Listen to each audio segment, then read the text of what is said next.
Welcome, everybody, to another edition of Coffee and Open Source, a place to meet some new friends, have some great conversations, and maybe learn something on the way. I'm your host, Isaac Levin. If you're enjoying the conversations here, be sure to like, subscribe, follow wherever you're watching or listening. Also, if you or somebody you know would like to come on the show and have a chat with me, feel free to reach out to me on your social media platform, and I'm probably on it. And the best way to find that is if you go to isaacl.dev, you'll see all the places where I'm at. All right, so this is a very exciting episode for me. I've been doing this show. I just celebrated 5 years, and I haven't had a repeat guest. And when I was thinking about potentially having a repeat guest, I thought, well, I think this guest would be the best option for that because they are just amazing. So with that, my guest today is Noelle Russell. Noelle, do you want to introduce yourself again? Thank you. I'm super excited. Not too many times do things come full circle 5 That's years right. later. That's So right. I'm excited for this. What has happened in the last five Yes, years? Nothing. right. Nothing's happened in the last 5 years. Exactly. Just a ghost town, the Yeah. valley of death. Yeah, Yeah. nothing. Super excited though. We've got lots to talk about. But yeah, I'm Noelle Russell. I since we've talked last, launched or I guess reignited my own company, AI Leadership Institute. Also launched a marketing agency, the Agentic AI agency. Yeah, so I've been pretty busy and probably my favorite thing that I've done is launched a community called I Love AI, where we basically teach everyone to build responsible AI systems that are safe and profitable. I'm looking forward to it. And the reason why, full disclosure, I was telling you a little bit about this before we got started. It's like you were pounding the table for this AI thing when people were like, this AI thing's not a thing. Like machine learning was a thing where it's like, give me a bunch of data and just give me insights on it. And now I've gotten to this point where if you're not paying attention to AI, like you're getting like tons of fear of missing out. And Right. I'd like to start that conversation in a moment, but I realized that I didn't really get your like how you got started story. Like, do you remember when technology first introduced itself to you and it's something that you fell in love with? Oh my gosh, absolutely. I was very young though. My dad actually introduced me to the golden age of science fiction when I was like 6 years old. He's a huge sci-fi buff to this day. He actually lives with me. And he introduced me to the Foundation series. I Mm, think I was six. And it's not for 6 year olds, I realize now sure, in my sure. older years, but I wouldn't give it to my young kids.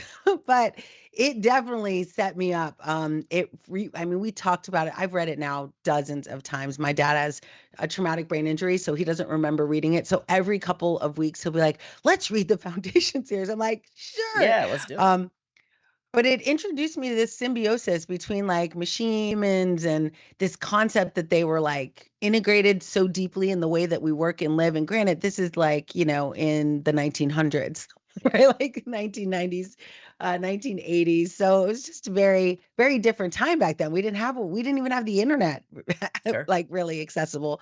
So from that perspective, I had always really liked it. I mean, I was drawn to like the Jetsons, right? I'm Mm. like dating myself. There's people who in the audio who are like, yeah, Rosie. So yeah, I was always gravitating towards these like more sci-fi, I mean, Quantum Leap, like Oh, these so types good, of, so good. yeah, like these types of experiences. But I was not working in technology, but I always had my lens, right, Yeah, on kind of computers, robots, talking to machines. Like that was just always in my ethos. And yeah, so finally when I did get the nod to join a team like Alexa, I was like all in. yeah, yeah. I mean, it's funny. Well, first off, so I have a question about Foundation.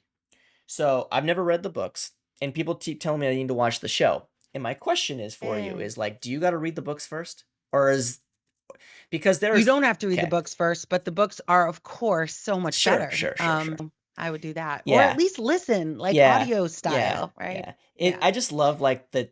It's funny that these. I feel like these tropes kind of go like they're cyclical, right? Where like every couple of years like we'll get like a new dystopian future show, Yes. and it's Yes. all kind of the similar thing, right? Not to knock people who write and come up with great stories, but it's like, okay, there's some conflict between humans and robots, and maybe there's aliens there, maybe there's not aliens there. Like, what does the future of society look like? Because I think people are super curious. It's like in 100 years, in 200 years, like what is civilization going to look like?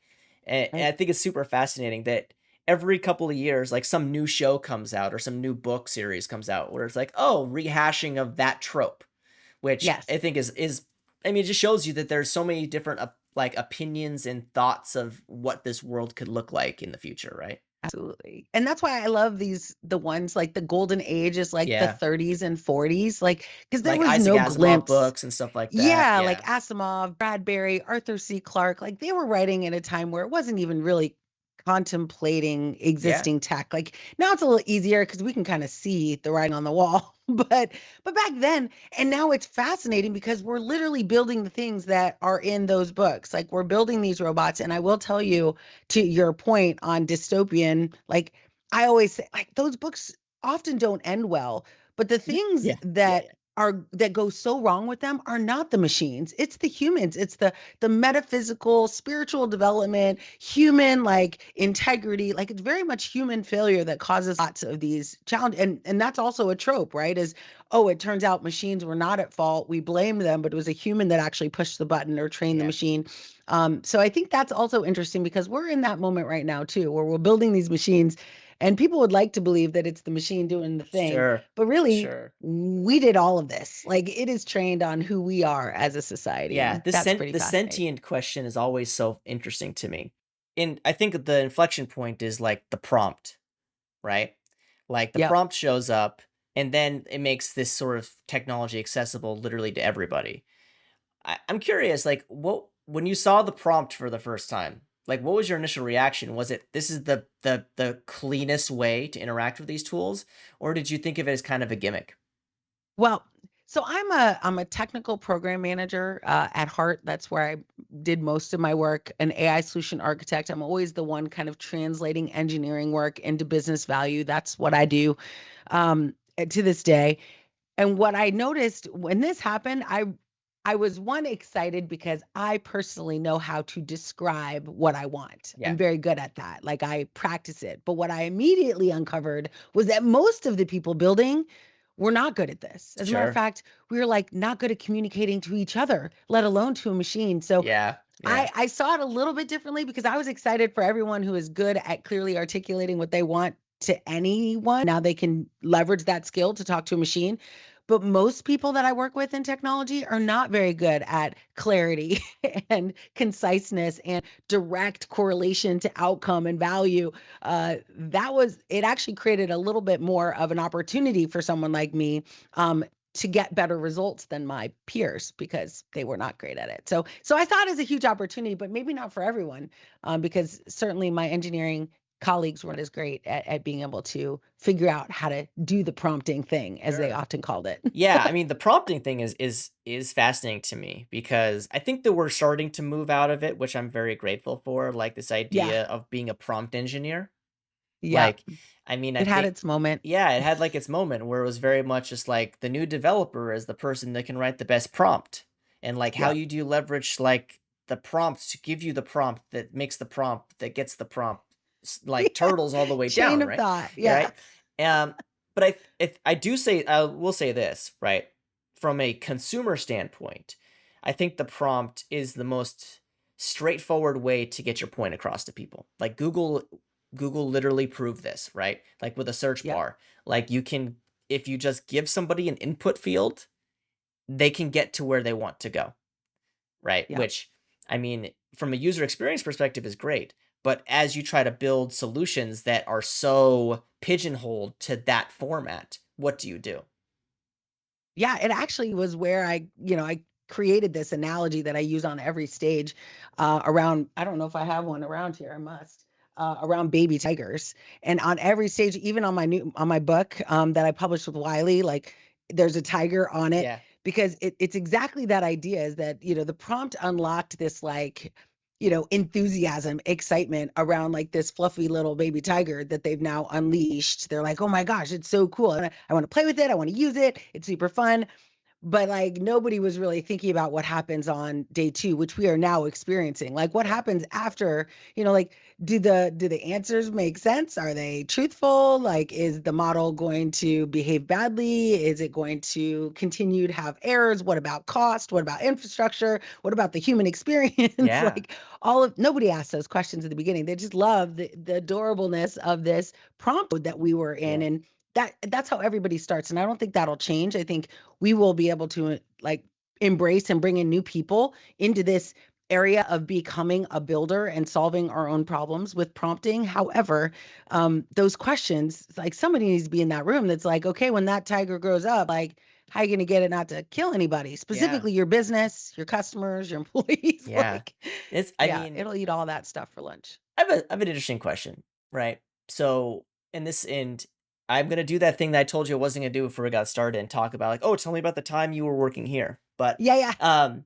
so like I think of Alexa or smart devices in general, right? Like you might not call it like AI directly, but to like an end consumer, it is kind of like AI, right? It gives you that sort of robot assistant experience. And the question that I have is like that interface is all audio, right? right. What do you think how do you balance like the value add of audio versus visual versus text-based prompting? Because I see a lot of work being done. It's like, okay, draw a picture, and then here's this picture that I want, do this thing based on this picture. And or Yeah. people talking into the prompt and explaining what they're trying to do instead of typing it out. Like, what are your thoughts about the different input styles of prompting these days? Yeah, I think, my goal has always been multimodal. One of the reasons I got in, very interested in AI specifically on Alexa was because I have 6 kids, but my firstborn son, I don't know how many kids I had 5 years. I think the same amount. Because they're all over 5. So, Yeah.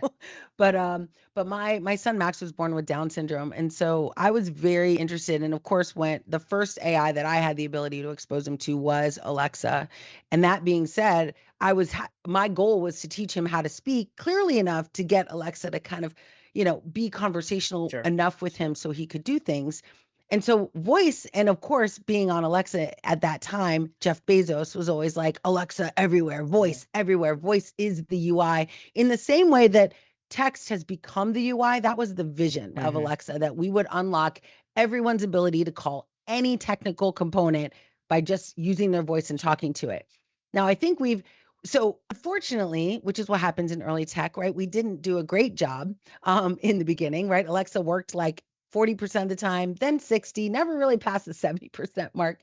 So it was always failing. Siri, Google Assistant, like they're just inconsistent. And that's something that like text isn't as Yeah. inconsistent, right? Because the challenge with voice is that we can add in all of these words that are not Mhm. specific to the thing we want. And when we're typing, we're just a little bit more careful with what we write, Yeah. right? We undo, we delete, we back up. Well, we don't do that when we talk. And so it requires a machine to just do a lot more work. And at the end of the day, a data scientist to do a lot more work figuring out what was your intent based on Mhm. all that stuff you said, based on a prompt, which is intent focused. Yeah. And so I think I am a huge, of course, now we're seeing the benefit of it coming full circle where we're using this intent generation that has happened in LLMs to now foster a better conversational state. So now you can use voice mode on all of these models and it's much better. I mean, I don't know if you know, but like Anthropic is now going to be Alexa Plus, right? So Mhm. they've abandoned these models that we like blood, sweat, and tears over I wanted to for ask about a that, right. decade. Yeah. Yeah, and so they're abandoning that model for this new model, but we couldn't have gotten there. I mean, granted, maybe this is just my like belief, but we couldn't have gotten there without that Yeah, journey, of right? That course. we taught people, hey, you can use your own voice to get stuff to happen. It didn't work perfect, but by the time ChatGPT showed up, people knew how to talk to a device. They Oh, maybe not with their voice, but certainly with their fingers. oh, And for so that sure. that took off. We Yeah. definitely we all I mean, in tech, like, the phrase is "We all stand on the shoulders of giants," right? Like, there's Right. literally Right. no way for us to do any of this, like, unless somebody thought that it'd be a good idea to, like, program using punch cards and all of that stuff, right? Like, Right. even going all the way back 60 years ago. But what I think Right. is fascinating today, it's the and this is kind of where I get kind of bearish on AI, so you're gonna have to keep me in check, right? The idea of um it solving all of these business problems that really are not very well defined.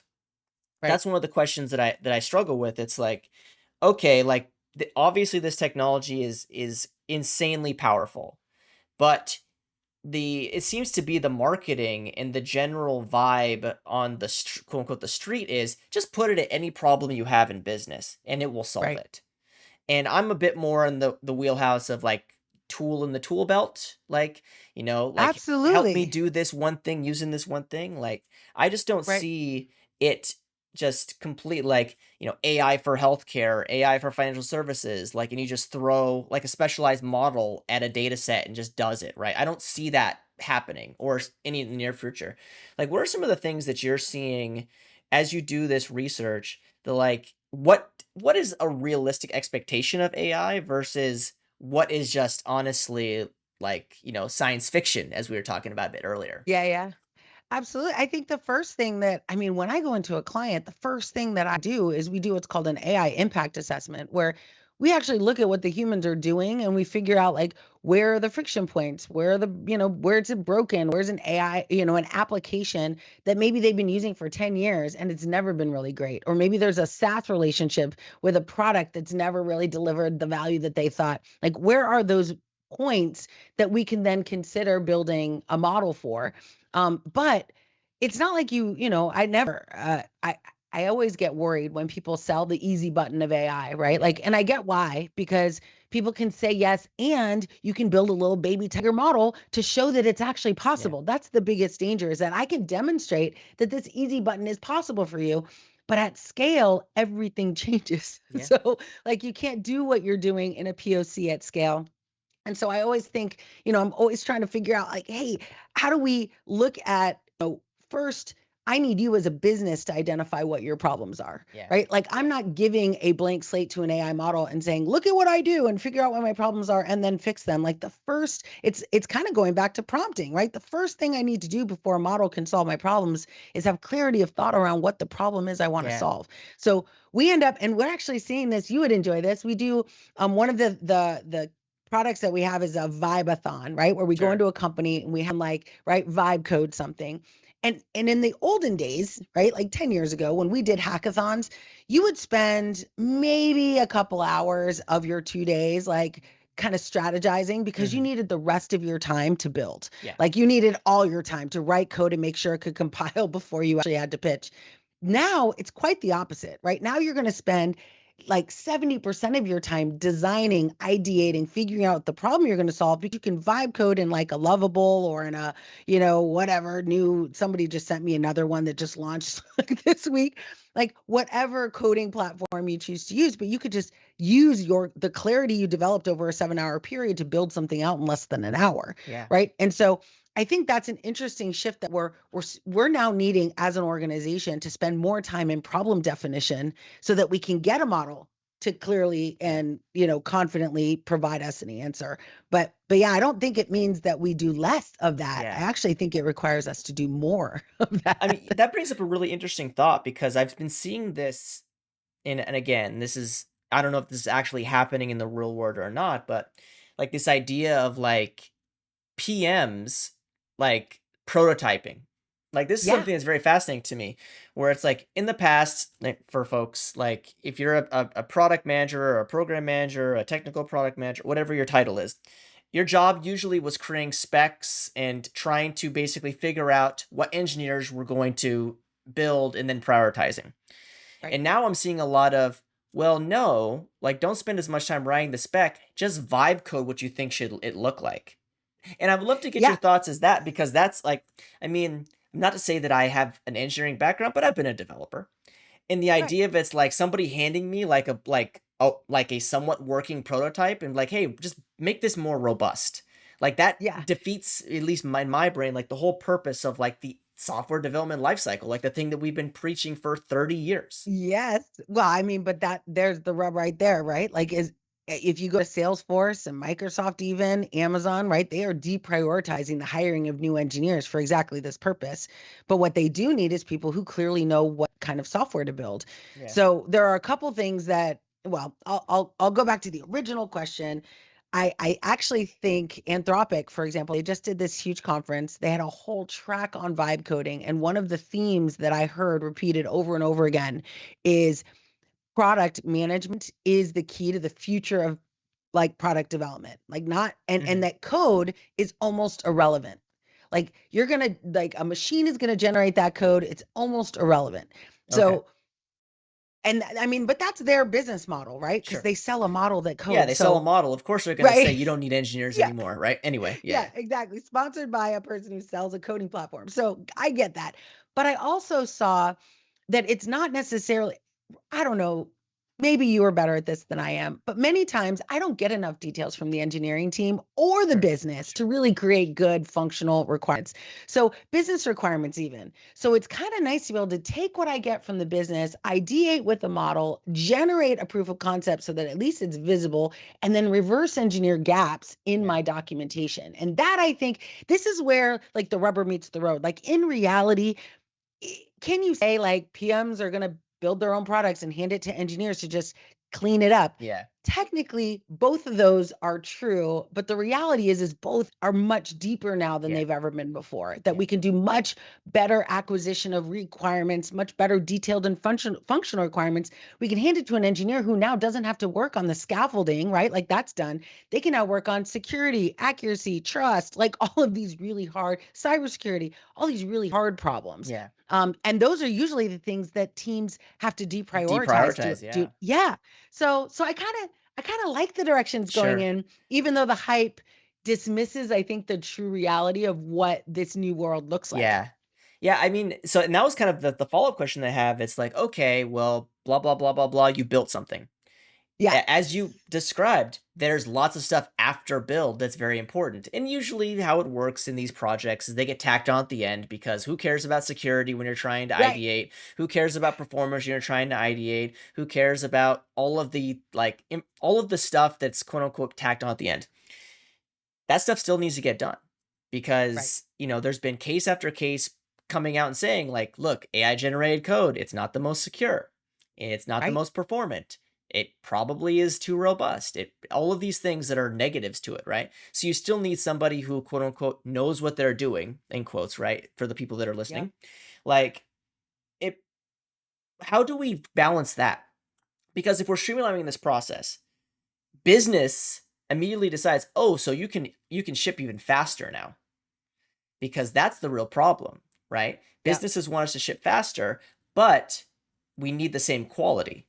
Because heaven Right. forbid, like I mean the what is it, move fast and break things? Like that's only Yeah. true Yeah. until like something really bad breaks, right? Right. So like how do we kind of balance that where you're you're you're specking out, you're developing, and then you also have to edit. Like I've used this analogy like a few times, and I don't know if it's 100% accurate or annoys people, but it's like I think we're Mhm. turning into more like newspaper editors, right? Right. Like, we have a bunch of low-level articlists or people who write or articles, and our responsibility is the editor of our newspaper to make sure what's going to get published and what's not going to get published.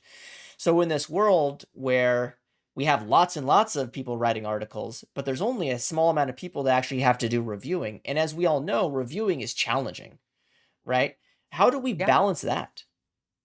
Yeah, I mean, and I feel like there's actually a new role that has, I mean, granted, I don't know that I coined the term, but I've certainly been talking about it for a very long time, like before it was cool.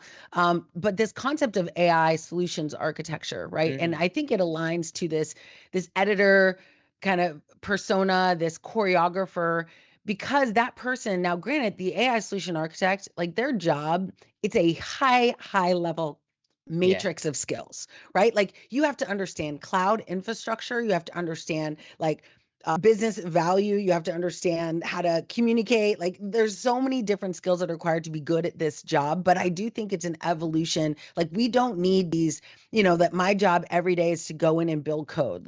That's not going to be the job of a software engineer in Yeah, the future, right? Your job is going to be to review code, which, by the way, humans are not great at code reviews, but AI is not great either. yeah, So yeah. there's no like, so that's if you learn to love code reviews, you'll always have a job. Yeah, oh, for sure. And this is the But dilemma. Kurt, finish what you're saying. yeah. Oh, I was just gonna end with this concept of like these engineers and product managers, like these roles are being reinvented, and Yeah, that both of them get better in this new world. But the job you do, and this is what Salesforce has done, they've issued a directive to everyone. Like, if the first thing you do before you decide to hire a new resource or add a new resource to a project is you have to evaluate whether or not AI can do that work, Sure. specifically at the task level. And if it can, which makes sense, don't hire a person. Figure out what the hard things are that that AI system can't do for you and hire people to do To that, do that, which yeah. for people like me, I mean, we're pretty ambitious people. Like, if you're an ambitious person, like, this is a gold mine Yeah. opportunity because you can go and do really ambitious work for companies. If you are a coaster, if you are lazy, if you do not want to, like, if you just like to do one thing and kind of like hang around, like, AI is going to eat that work. Sure. And so it requires all of us to kind of level up I'm how we're going to offended do our because work. I am I know. quite lazy. I am quite lazy. And the fact that you are saying that I can no longer coast is problematic for me, the lazy Yeah. person. Um, but this is You might be this able is to find an older company, yeah, the yeah. laggards. Sure, There'll be sure. places for you.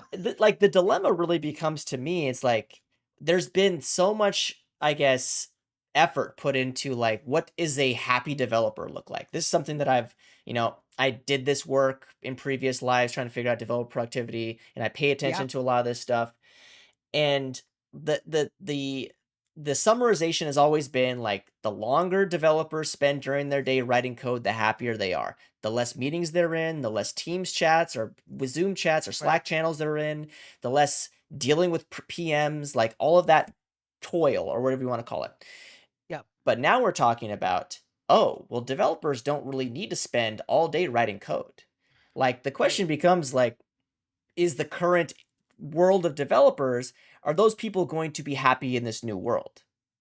Yeah. Well, and that's a good point, but I do think that, like, you have to think of how many just person hours that Yes. could be spent building more secure. I mean, how many bugs do we launch into production every single Oh, day? sure.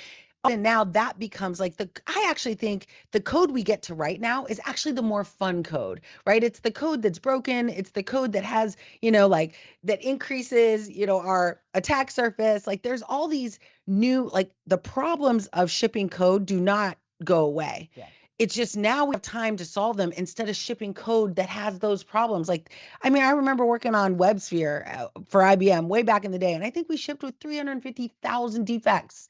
Like, we went to production because we just didn't have time and we had to get the product out. But now, when we have, a system that can manage kind of the mundane scaffolding and even maybe some of the level one, level two type code, we can now focus. But again, like I said, it's going to require you now to level up. Like, you're not going to be writing simple code Yeah. anymore. You Oh, are going to be solving harder problems. I mean, we talked a little about this a little before we got started. It's like, I personally sometimes need like a little kick in the butt. Like, I get analysis paralysis. I'm like, okay, like, how do I want to structure this app that I'm building? Like, what folders? Like, how do I want to do like Yeah, inheritance? Like, all this sort of stuff. I start thinking about that like day one, and that's dumb, right? So, right. like, what I've started to do is I'll just go into some tool and I'll be like, hey, I want to build this sort of app and it does this sort of thing. And then it, like you said, it scaffolds out basically like the lazy person's version of it. And then I can be like, okay, that's not what I want. And maybe if I'm feeling frisky, like I'll vibe code back and forth with it to have it fix the issues, or I'll just go in there and fix the issues myself. Right. I I think what I see it as is this is a great opportunity for us to repivot on how we learn in tech, because I think one of the Yes. biggest challenges that I've always had learning new technologies is like there's like two examples of like anything. There's hello world, and then there's like this is way too complicated for you. So I guess the question is like are we going to be able to learn better if we ask AI to generate code and then review that code to learn it? Or is what I'm assuming a lot of people are going to do the Stack Overflow method where, hey, give me this code and I'm going to copy and paste it and just use it without really knowing what it does? Yes. I think obviously right now both are possible. It comes down to leadership, as a matter of fact. Like, it's not a Yeah. technical problem, right? It's going to come down to you. And I always say, like, every single person, like, you are your own professional services company, like you LLC right now, whether you have a company or not. Like, when you get hired as an employee, you're delivering a professional service. So it's up to you how you're going to manage how you document your projects, how you interact with PMs, like all of that should be things that you've intentionally thought out as your professional services Sure. delivery, right? Whether you're an employee or, if you become a consultant or if you decide to start your own company, it's true either way.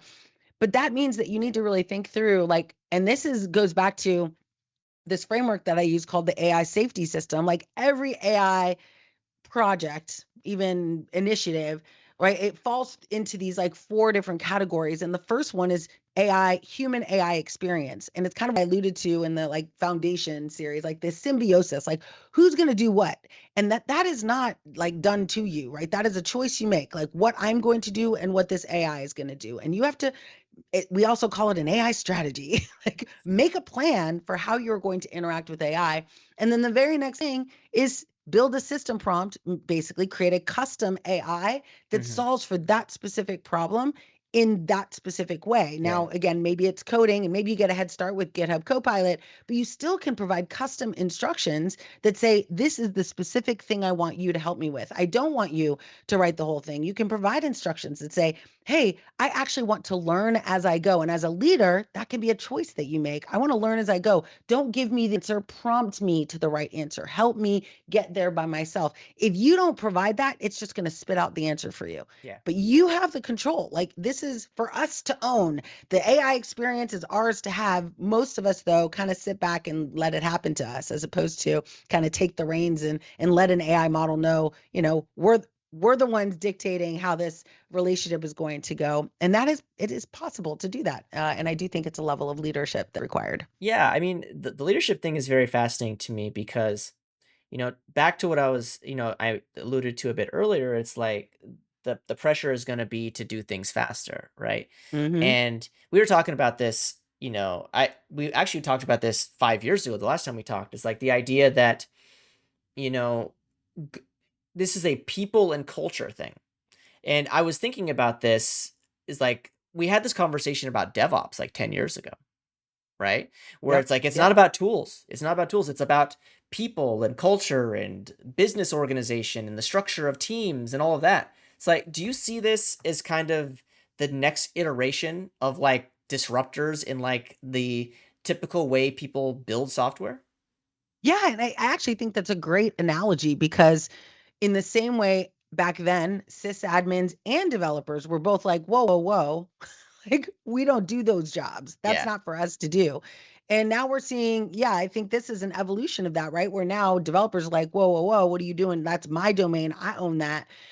So there's going to be, and in any of these types of disruptions, there's going to be a need to kind of break down what we used to think was ours to own and what we now can own in the future. And the good news is that there is a backlog of so many solutions that we have never solved for because we just didn't have the time. Yeah. It's one of the things I tell clients. I'm like, bring back the backlog. Go back to way back when you originally decided you wanted to do this thing. And what did you sacrifice? What did you give up? What did you trade off because you had to, manage tech debt, because you had to manage the amount of effort that was going to take, how many developers you had on staff, if you had a data scientist, if you didn't, like all of those trade-offs turn into features that never hit the market.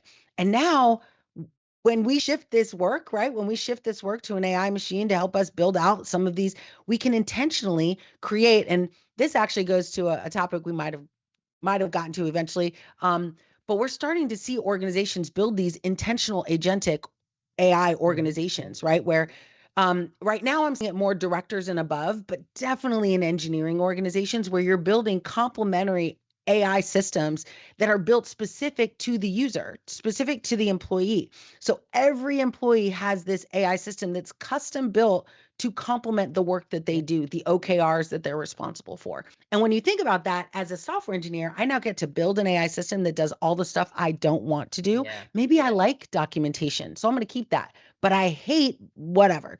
So I'm going to Writing give that tests or away. whatever. Yeah. Yeah, yeah, running building tasks even, right? But that happens at an individual level so that every engineer becomes more valuable to the company. And because engineers, unlike some of these other roles, we don't have enough of those, Yeah. right? We're not in a situation where we're laying off engineers because AI is taking over. Like there aren't enough people to build code across all the companies that need code built. and those companies don't know AI the way Yeah, so I always like to say that because sometimes in the media people see like Microsoft laid off 20,000 and sure. Salesforce lays off 5% of their workforce. And I'm like, yeah, but like be very like look into these stories and find out where those layoffs happened and in what products. Just be more specific. What do they say? Trust but verify. Yeah, Like trust but verify. get the details It's because if it's not. yeah, I mean, I think the thing that I think about, because like this is new to everybody. Like Hmm. other than you, because you've been talking about it forever. But it's new to most people.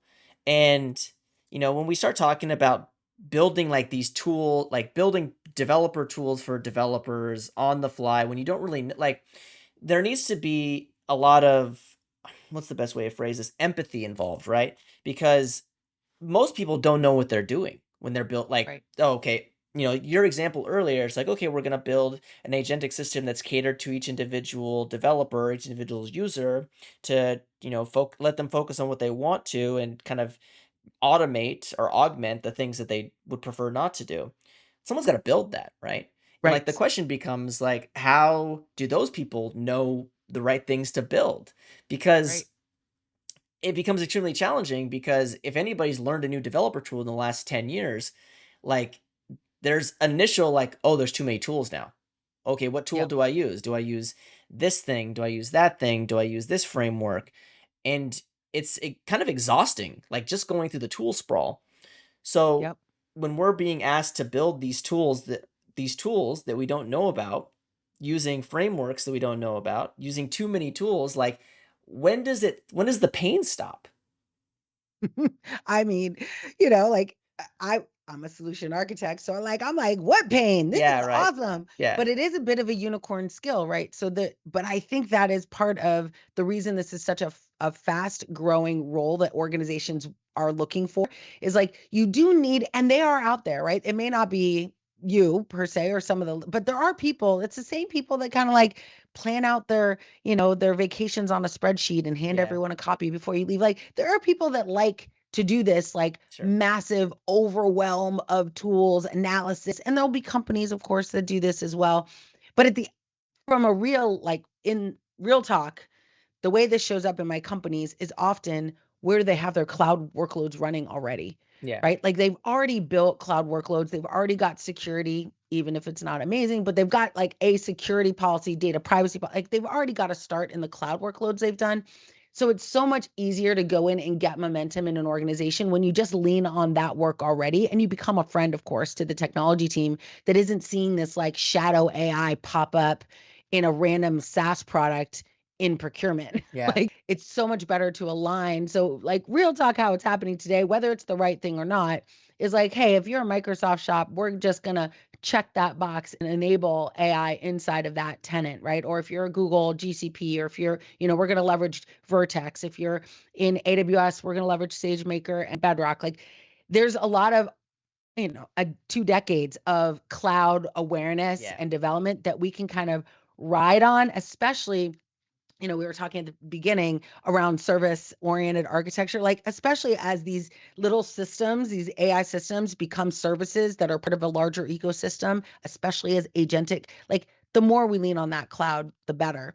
yeah, So that overwhelm, I think, tends to happen when we're trying to solve that problem kind of in our own little world of sure. like project management or procurement or supply chain. But when we go and we just say, hey, we actually already have 2,000 models available to us inside Microsoft and we're a Microsoft house, maybe we look there first. And Yeah. I've seen the most success because you get the benefit of all your security implementations, right? That applies to all your models and that can be much more And practical. this is something I want to talk about a little bit too. It doesn't need to be a long conversation, but you mentioned like thousands of models, right?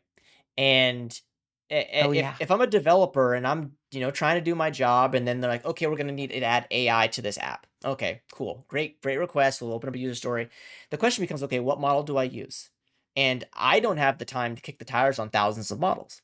So my question to you is like, what are some of the things that we can do to streamline that process and ensure like the models that we end up picking, or maybe if it's or maybe we're given the option to do multi models, based on what it is, right? Yep.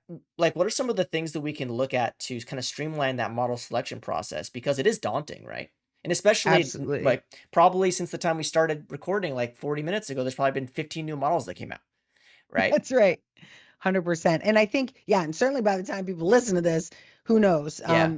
There is a couple trends that are happening right now. One is in this concept of like small language models, right? These Yeah. models that are custom trained per industry. I remember saying this to a team that I was working for. I'm like, you should start building custom models for your clients. It's a great idea. You should invest in it right now. This was in 2020, end of 2022. And they didn't. And now they are. But I'm Sure. like, if you had done it back then, anyway. So that being said, small models are those fine-tuned models specific to at least your domain. So if you're if you're a med spa or if you're in like, a private practice, like leaning on models that are. So I guess really what that means is start with the problem you're solving Yeah. first. Like, who are you? Who are you? What problem are you trying to solve? There are likely custom models for that you're not going to go to a general model like ChatGPT, Claude, or any of these to solve for. That's my first step, is figure out what problem are you going to solve, and then what, like, usually I ask the data question, right? Like, what data do you have, or what data do you need, like, to solve this specific problem? And that'll give you a sense, at least a little bit, of like decreasing this 1,000 models into a couple of dozen.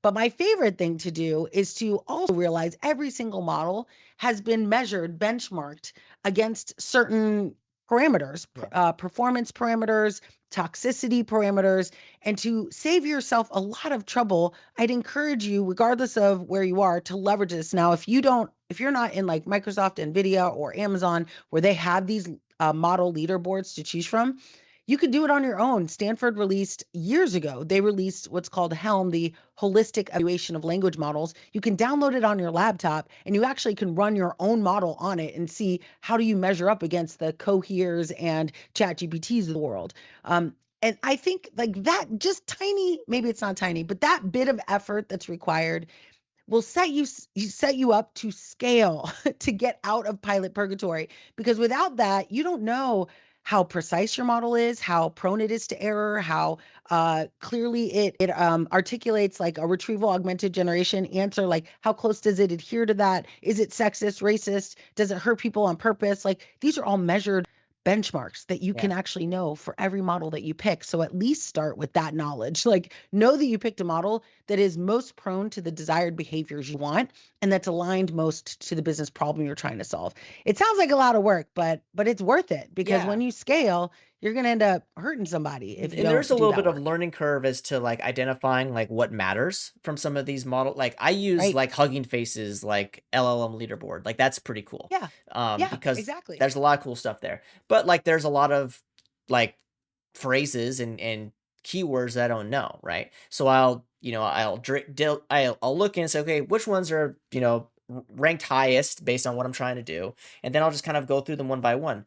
Um, but, like, I think one of the things that we struggle too is, like, we make assumptions. We'll hear something, like, "Oh, like, this model is the best for making taco recipes," or, "This model Yep. is the best," like and, maybe at the time of that publication or that thing, like, that was accurate, but, again, we've been recording for 45 minutes, and there's been 30 new models. So it's Yep. like, Exactly. and there's this cycle, right, where there is a process to get information out there, and by the time that information gets out there to all of the people that need to receive it, it's already outdated. Like, this is the blog Yep. issue from years ago, right, where it's like, okay, my blog's published and now it's outdated, Yeah, right? the so, second it launches. so Yeah. like I think the biggest question that I have for you, because you actually do this, is like you have a base level understanding of models, you know what the foundational models do, what they struggle with, what they don't struggle with. um but new things come out all the time. New open source models come out, new players show up with, their specific customized model for the particular use case. How do you keep up to date? Yeah, so there's a couple ways. One, I use good old fashioned alerts, content alerts. So you can do that. I think Google still has their alert system up. Um, so I'm constantly asking. Now I use agent mode on ChatGPT every single day. It goes out and finds like the latest models that are in specific domains that I practice in. And so but I think generally speaking, there are ways to, separate the noise, Yeah, right? To get that signal of like what is it worth looking at. But we had mentioned this when we first got started. I think the most important thing though is I do pick a lane, right? Like I am not AI I don't want to know all things AI all the time, though I do like the crazy stories that happen. So I have an AI gone alert. So I want to know about that regardless of sure. industry. But I do, kind of look at specifically what models are coming out. So I have them in three different categories. One is big models. So I want to know updates to large scale models. I think it's a good thing for all of us to know. When I build, so for example, I'm about to launch a new project with a big healthcare company. It's a 2 week sprint where I'm basically literally the ask was teach us everything you know. And I was Well, like, okay, so let's see what we can I'm do. gonna write myself out of a job if I do that. I don't Yeah, know. yeah, exactly. So I was like, sure, okay, let's do this. But the first thing that everything I build, when I build the first time, I build with a big model. So even though in production or as I scale, I'm gonna learn that into a smaller model, a SML, or an SLM, but I don't start there, right? I start with a big model because the model will expose things that I'm not probably thinking about. So I always start POCs in a big model, ChatGPT, Claude, and one of the tools I use is Poe.com. I pay to get access. There's like, I don't know, hundreds of models in there, but there's probably 7 models that I will take a prompt and test Yeah, against just to see how the model forming and see if I'm thinking about it all the wrong way. And it's fun. Like I used to do this with image generation where I'd say, cat on a beach with an umbrella, and I'd give it to 7 different models and crazy different responses from sure. these models. Like some would do photorealistic, some would do like Pixar, like it was crazy. And I didn't give it any other guidance. So knowing what these like presumptions the models are making, I think is really important because those presumptions are the data scientists who built those models. That's their feature engineering that you're seeing when you see varied answers, right? In a model where you ask the exact same question. So knowing that I think is key. But like I start with big models, and then my goal is to understand what are my options when it comes to a small model. You have a couple. One, you could build it yourself, right? You could take a model from Hugging Face and you could train it on a bunch of data to create your own dedicated small language model, but that's pretty expensive, both in time and in Yeah, resources. But the next option is to just keep, like I said, have an alert that just lets you know, like, hey, this finance model. Who I was doing a keynote at a tax professional event, and there was a company called Blue Jay, and Blue Jay they built and they did that work. They went and created a dedicated language model specific to tax professionals that understands the tax code. Now you can't get access to it if you're not a tax professional, so you have to go through their whole little process. But cool, because if I'm a tax professional, I'd rather use that than have to train a model on what all the tax code means. So I think that is the future. More and more organizations, and I do think the cool thing is that people who know the problem, tax professionals, are going to be the ones that build these solutions. They yeah. don't need a heavy hitting data science team to build these anymore. They could just vibe code their way to a pretty decent small language model that solves a very specific problem for customers. Yeah, like GitHub Models is another really good example too, where they have like a playground where you can go in Yes. and play around with Yes. stuff, right? Love it. And like I started playing around, so there's a GitHub Copilot extension for GitHub Models that basically you say like at Models, I'm trying to do this thing, blah blah blah blah blah. Here's some all this information. What models should I look to test? And it'll give Yeah. you the list of models and the reason why, and that's super helpful. But then at the same time, like I'm asking like an AI to tell me what AIs to pick, which is kind of scary to me. Um, Yeah. but it's But one of it's those not things. like, Yeah, yeah, some people say that it's like you're thinking that it's like one big AI and this you're yeah. having one hand do this. And I'm like, but they're complete. It's like asking me to do something and my twin brother who's a creative director at the Sphere to do something else. Like, I don't know what he's like. We're completely just decoupled. You can't throw So that out, by the way. yeah, That is the most ridiculous. I gotta talk to you offline about that. Anyway, um, no, right. I We are agree. the opposites. Yeah, but it's like it's like the Wizard of Oz. Like, don't look behind the curtain. It's all one wizard, right? Yeah, yeah. Um, No. no, It's yeah. but I do. This conversation is awesome because you're out there, you're talking to folks, and I'd like to kind of end on this note, right? So you go and speak to a lot of companies these days, right? And you're talking to different levels, talking to BDMs and TDMs and developers, and I'd kind of like to get your thoughts, like what is the outlook here? Are people super get me into this thing as fast as possible? Are people really still apprehensive? Are people like, oh, we'll invest a little bit of time and experiment and go from there? Like, what are you seeing out in the world of people's actual appetite for using AI in their work? And that's like past the, and I know I'm talking too long, but that's like past the like the hype cycle of like everybody has to be using AI. Yeah, exactly. I would say like the last couple of years was just like, let's figure this out. Let's have a conversation. Introduce me to AI. Tell me how this works. And I would say in the last 18 months or so, all those conversations have shifted to what is this to how do I use it? And if I'm lucky, how do I use it safely? But those conversations, it depends on the type of organization. But enterprises, for example, many of these enterprises, Fortune 5,000, are being mandated by either their board or their customers to do what's doing better. Specifically, if they have a board, their board's like, hey, I saw this AI stuff on Facebook. Like, why aren't we using it? Like their board is pushing them. So a lot of times I'm called in because the board has already mandated it and they need to figure it out. The other side, though, is in the like product functionality. AI is being infused into every product we use as professionals, right? It's in Microsoft, it's in Google, it's on every phone. And so I think call it this concept of ARC.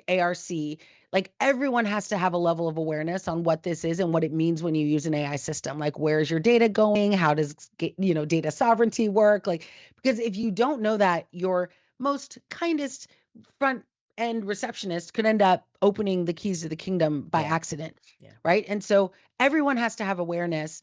But the key right now, which is where I see, so awareness is kind of where we spent the last couple of years, is like, here's what we're doing, here's what it is. But even companies are struggling to share that awareness with everyone in the company.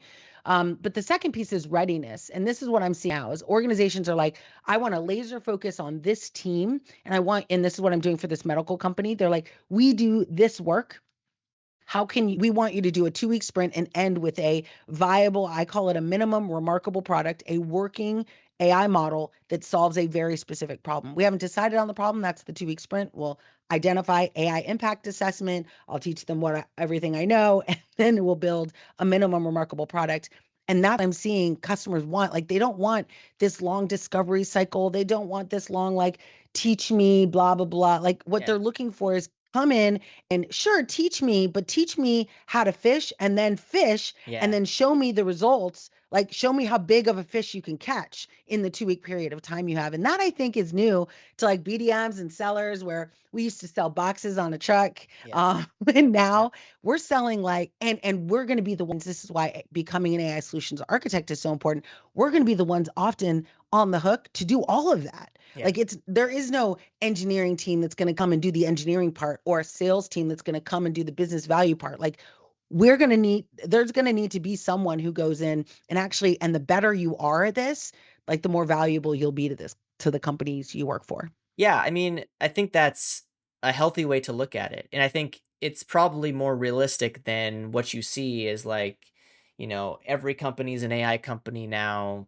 We're trying to, even our mom and pop grocery store, we need an AI chatbot, like, all that sort of stuff, right? I think that there is some level of determination, like what is your core competency?